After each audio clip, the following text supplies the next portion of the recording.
Hey people, this video is on Green's theorem in which I'll be covering the statement of Green's theorem including both the forms, some examples and finally the proof of Green's theorem. So let's start. मैंने अभी बोला है कि Green's theorem की दो forms हैं. What are those forms? First is flux divergence form or we can say normal form. Second is circulation curl form or tangential form. Basically Green's theorem line integral को double integral that is surface integral में convert करती है. तो flux divergence form में we will be using the concept of flux and in this circulation curl form we will use the concept of curl, that is divergence और curl के concept को use करेंगे. And both are equivalent, दोनों form equivalent हैं, ये दोनों एक दूसरे से डिराइव की जा सकती हैं, but it is equally important to study both the forms. I've already made a video on divergence and curl, but let me just give you a quick recap कि अगर हमारे पास एक वेक्टर f है f1i plus f2j plus f3k, तो उसकी divergence निकालते हैं del dot f से, which comes out to be del f1 by del x plus del f2 by del y plus del f3 by del z. ठीक है. And here we will consider only two dimensions, that is I और j vectors की ही बात होगी usually. तो इस case में divergence will be del m by del x plus del n by del y. Similarly we have a curl. Curl was del cross f. So if we have f is equal to mi plus nj, then curl f will be del n by del x minus del m by del y. और curl को हम circulation density भी बोलते हैं. Or both the forms will be based on the definition of divergence and curl. So let's start with the first form of Green theorem, which is flux divergence form or simply the normal form. As the name suggests, it will be consisting of flux and divergence. And जैसे कि मैंने बताया, we will be converting line integral into surface integral and vice versa. So it states that the outward flux of a field mi plus nj across a simple closed curve C equals to the double integral of divergence f over the region R enclosed by C. So what is it? कि जो line integral होगा flux का, as I've told you, line integral of flux is equal to the area integral or double integral of divergence. Divergence निकाली थी curl m by curl x plus curl n by curl y. This line integral is over the curve C and this surface integral is over the region R. So we will be using this formula. और ये जो पूरी statement है ये इसी फॉर्मूले को words में लिख रही है. So we just need to remember the mathematical formula. Statement इसमें से खुद ही बन जाएगी. ठीक है. The second form is circulation curl form और we can say tangential form. इसमें जो हमारे काउंटर क्लॉकवाइज सर्कुलेशन है वो इक्वल होगी. एक्चुअली काउंटर क्लॉकवाइज सर्कुलेशन है वो किसके इक्वल होती है? एफ डॉट टी का जो लाइन इंटेग्रल है. इसमें भी हम लाइन इंटेग्रल को सरफेस इंटेग्रल में कन्वर्ट करेंगे. इसमें जो लाइन इंटेग्रल है F dot T D S का वो इक्वल होगा कर्ल के सरफेस इंटेग्रल के. यही स्टेटमेंट बोल रही है the counter clockwise circulation. Counter clockwise इसकी डायरेक्शन है. ठीक है. जैसे उसमें आउटवर्ड थी इसमें काउंटर क्लॉकवाइज है. Circulation of a field F is equal to mi plus nj around a simple closed curve C in a plane equals the double integral of curl f over the region R enclosed by C. So let's see how this theorem works. For that we will take a field f and a curve C which will enclose a region और हम इस question पे Green's theorem की दोनों forms को verify करेंगे. It is a important question from the examination point of view. Usually बोला जाता है कि किसी फील्ड दे दी जाती है और कर्व दे दी जाती है और हमें ग्रीन्स थ्योरम की दोनों फॉर्म्स को या किसी एक फॉर्म को वेरीफाई करना होता है. We will be verifying both the forms on the same question. तो ग्रीन्स थ्योरम की दोनों फॉर्म्स वेरीफाई कैसे होंगी? मैथमेटिकल एक्सप्रेशन है जो वन बाय वन करेंगे. फर्स्ट फॉर्म का जो मैथमेटिकल एक्सप्रेशन है उसके लेफ्ट हैंड साइड और राइट हैंड साइड की वैल्यूज कैलकुलेट करेंगे. अगर वो इक्वल आ गई तो फर्स्ट फॉर्म वेरीफाई हो जाएगी और similar with the second form. तो लेफ्ट हैंड साइड में we had line integral. Line integral आप वैसे भी फाइंड कर सकते हैं जैसे मैंने पिछली वीडियो में सिखाया था, बट इसमें I will be telling you new method जो कि है पैरामीटराइजेशन। पैरामीटराइजेशन में x को हम पुट करेंगे cos t एंड y को पुट करेंगे sin t, ठीक है। तो एफ एक्स वाई की वैल्यू कितनी आ गई, cos t minus sine T I plus cos t j, ठीक है, x और y की वैल्यूज पुट करके। और एफ एक्स वाई जनरली क्या होता है, एम आई प्लस एन जे। अब t में तो कन्वर्ट कर लिया, but we also need the partial derivatives of m and n with respect to x and y, तो उन्हें भी कैलकुलेट करके रख लेते हैं। Very simply m is x minus y and n is x. Very simply we will find the partial derivatives of m and n with respect to x and y each. अब normal form को verify करने के लिए इसकी जो mathematical statement है उसमें जो जो भी यूज़ हो रहा है हमें सब कुछ चाहिए। We have m, we have n, we have the partial derivative, we also have this partial derivative, and we will do the integration. Now let's see how we will find dx and dy in the terms of t, ठीक है। तो x है हमारे पास cos t और y है sin t, ये हम already find कर चुके हैं। तो dx by dt आ जाएगा माइनस sin t और dy by dt आ जाएगा cos t. From here we will find dx and dy in the terms of t. Now we have found all our values. So in the left hand side we had line integral of m dy minus n dx. So let's put all the values in terms of t. We have m is equal to cos t minus sin t, dy is equal to cos t into dt, and n is equal to cos t and dx is equal to minus sin t into dt. Simplifying we get cos square t, ठीक है। So then we have very simple integration which please try yourself and we will get the left hand side answer is equal to pi. So let's see the right hand side. The right hand side is really easy to evaluate. It comes out to be the surface integral curl m by curl x plus curl n by curl y. ये value already calculate कर चुके हैं हम 1, this value is 0 and dx dy। तो double integral of dx dy याद है, area of unit circle, area of circle is pi r square और इसका रेडियस है 1, सो पाई इंटू 1 का square is equal to pi. तो लेफ्ट हैंड साइड और right hand side दोनों ही पाई के इक्वल आ गई। दैट इज हमारी first form of Green's theorem verify हो गई। Let's talk about second form which is tangential form, ठीक है। टेंजेंशियल फॉर्म में we had the mathematical equation that is line integral of m dx plus n dy is equal to the surface integral of curl n by curl x minus curl m by curl y. So we need all these values, but ये सारी हम पीछे calculate कर चुके हैं, तो simply substitute करते हैं। लेफ्ट हैंड साइड में m की value cos t minus sine T, dx की value minus sine T, n की वैल्यू cos t और dy की value cos t. So we get minus cos t into sin t plus sin square t plus cos square t. Now sin square t plus cos square t is 1, so we will put this value. And जब parameterisation करते हैं तो we had a circle, और जो circle का angle है it varies from 0 to 2 पाई, ठीक है। तो लिमिट्स होंगी t की 0 to 2 pi as discussed earlier, और ये सिंपल इंटीग्रेशन हम सॉल्व कर लेंगे। Please try it yourself and we will get the answer. Similarly, on the right hand side we have area integral or surface integral of curl n by curl x minus curl m by curl y.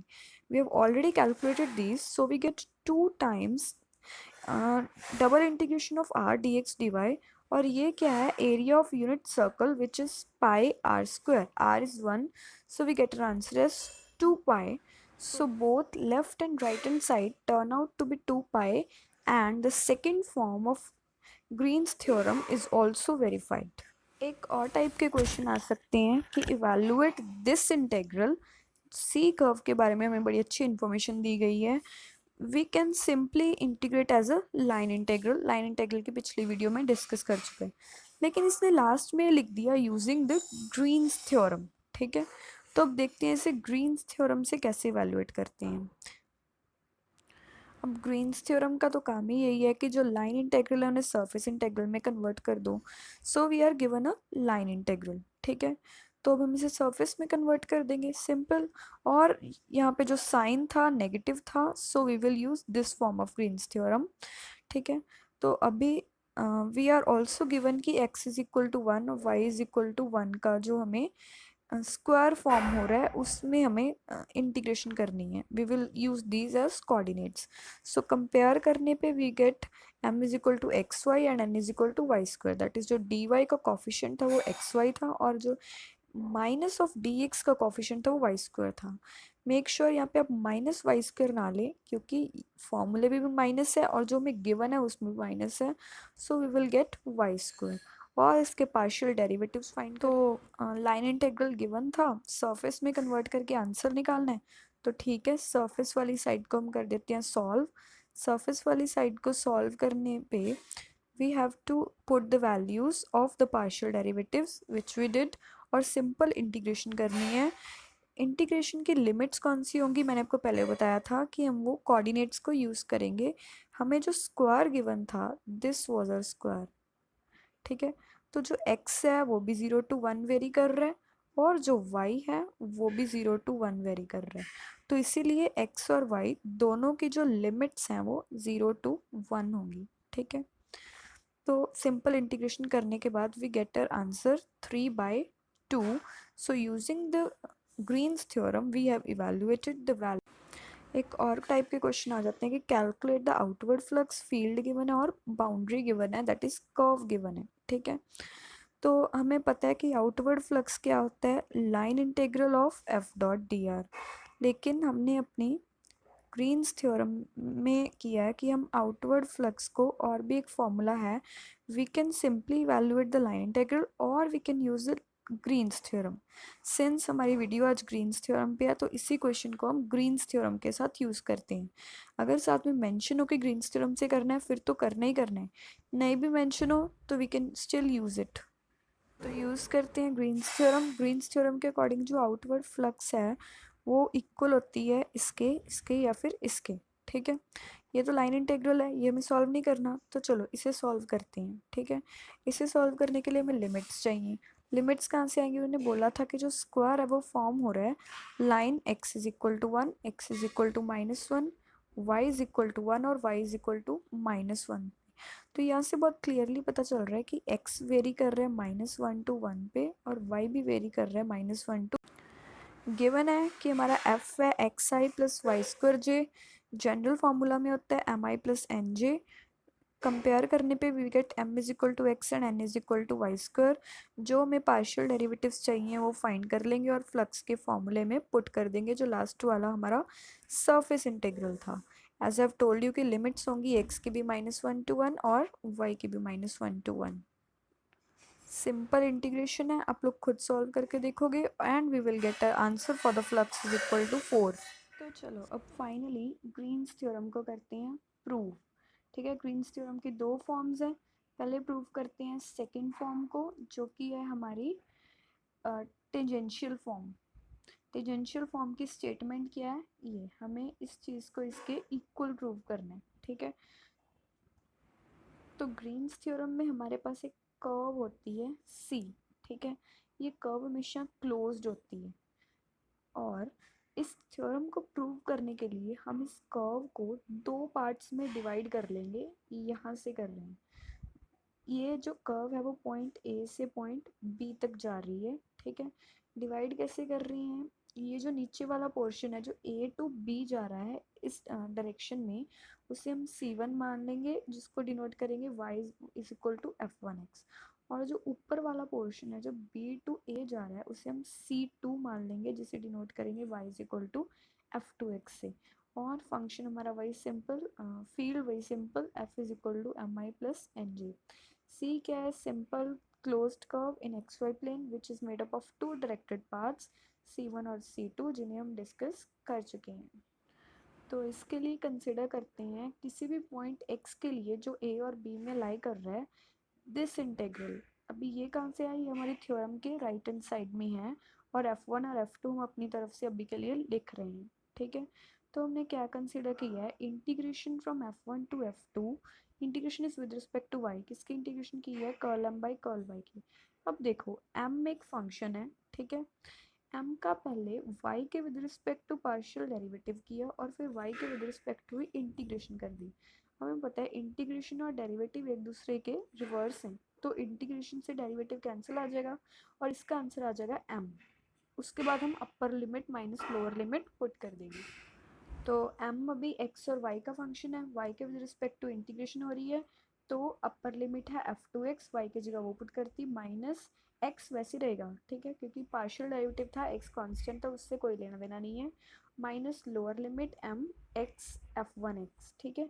अभी ये जो हमारे पास बना है, this thing is equal to this thing, इसे दोबारा से इंटीग्रेट कर दो विद रिस्पेक्ट टू x, क्योंकि एक y के विद रिस्पेक्ट टू है हमारे पास इंटीग्रेशन और एक x के विद रिस्पेक्ट टू कर देंगे तो ये हमारी पूरी राइट हैंड साइड बन जाएगी। ठीक है, कर दिया इंटीग्रेट, x के विद रिस्पेक्ट टू इंटीग्रेट किया और लिमिट्स ली हैं a टू b, तो सिंपल दोनों साइड इंटीग्रेशन का साइन लगा दिया।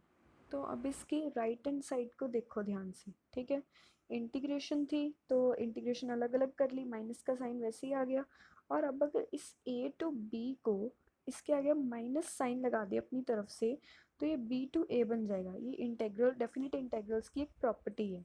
तो अभी b टू a इंटीग्रेशन कर रहे हैं विद रिस्पेक्ट टू x, ये कौन सी लाइन बनी, ये तो हमारी कर्व C2 बन गई जो नीचे वाली साइड थी, और जब हम a टू b कर रहे हैं तो वो कर्व C1 बन गई, माइनस का साइन एज इट इज, और C1 और C2 को ऐड करके वी गेट C के ऊपर पूरा लाइन इंटेग्रल क्लोज्ड बन गया, C एक क्लोज्ड कर्व थी ना, so we get minus line integral of m dx, so now we have this result, ठीक है।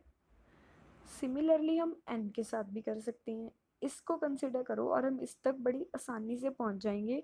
अगर आप अपने प्रूफ को एक्सटेंड करना चाहते हैं you can do this, but for the time मैं ये नहीं कर रही क्योंकि बिल्कुल ही सिमिलर है। Try this at your own और tell me in the comments, I will give you the copy of this. तो अभी हमारे पास ये दो रिजल्ट बन गए, जो भी हमने एक बनाया था दूसरे को जनरलाइज कर दिया, यू कैन प्रूव इट, ठीक है।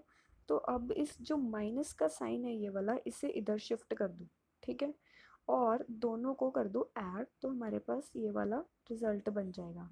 ये क्या है, हमारी ग्रीन्स थ्योरम की second form. So we have proved the second form of Green's theorem, it was a bit simple proof. तो एक प्रूफ तो कर लिया डिस्कस सेकंड फॉर्म का, ठीक है। अगर आपको आएगी state and prove Green's theorem तो भी आप उसे प्रूव कर दोगे क्योंकि कोई भी फॉर्म कर सकते हैं। अगर आए सेकंड फॉर्म को प्रूव करो तो भी वो कर दोगे, लेकिन अगर आए कि फर्स्ट फॉर्म नॉर्मल फॉर्म को प्रूव करो तो आप दो चीज़ें कर सकते हो, या तो सिमिलर लाइंस पे जाके नॉर्मल फॉर्म को प्रूव कर सकते हो, या फिर जो नॉर्मल फॉर्म गिवन है उसे आप टेंजेंशियल फॉर्म में कन्वर्ट कर लो, ठीक है, क्योंकि मैंने बोला था कि दोनों इक्विवेलेंट है। कैसे कन्वर्ट करो, और कन्वर्ट करने के बाद वही टेंजेंशियल वाला सारा प्रूफ लिख दो सेकेंड फॉर्म वाला, ठीक है। सिंपल, आपको एक ही प्रूफ करना पड़ेगा प्रिपेयर, ठीक है। तो कन्वर्ट देखो कैसे करते हैं, इसमें जहाँ भी m है उसको n पुट कर दो और जहाँ भी n है उसे m पुट कर दो, तो क्या होगा, यहाँ पे m dy है, n dy बन जाएगा, माइनस एन डी एक्स है तो n को माइनस m पुट किया m dx बन जाएगा, और यहाँ पे curl m by curl x है तो curl n by curl x बन जाएगा, और curl n by curl y है तो minus of curl m by curl y बन जाएगा, जो कि हमारी है टेंजेंशियल फॉर्म। तो इसके बाद पूरा टेंजेंशियल फॉर्म का प्रूफ लिख दो, we can get a result very easily, ठीक है। और अगर आपको इस नोटेशन में कन्फ्यूजन है तो क्या करो, m को n डैश पुट कर दो और n को minus of m dash put कर दो, वैसे तो इसमें भी कोई प्रॉब्लम नहीं है, और डैश के साथ आप पूरा प्रूफ कर दो। एंड में एक काम ज़रूर करना कि इसको n को वापस m पुट कर देना, चाहे आप कोई भी काम कर रहे हो, और m को वापस माइनस n पुट कर देना, आपका रिजल्ट बड़ी आसानी से प्रूव हो जाएगा। तो अब चैनल को कर दो सब्सक्राइब और नोटिफिकेशंस कर दो ऑन, क्योंकि नेक्स्ट वीडियो कभी भी आ सकती है और टॉपिक होने वाला है Stokes theorem. Thanks for watching.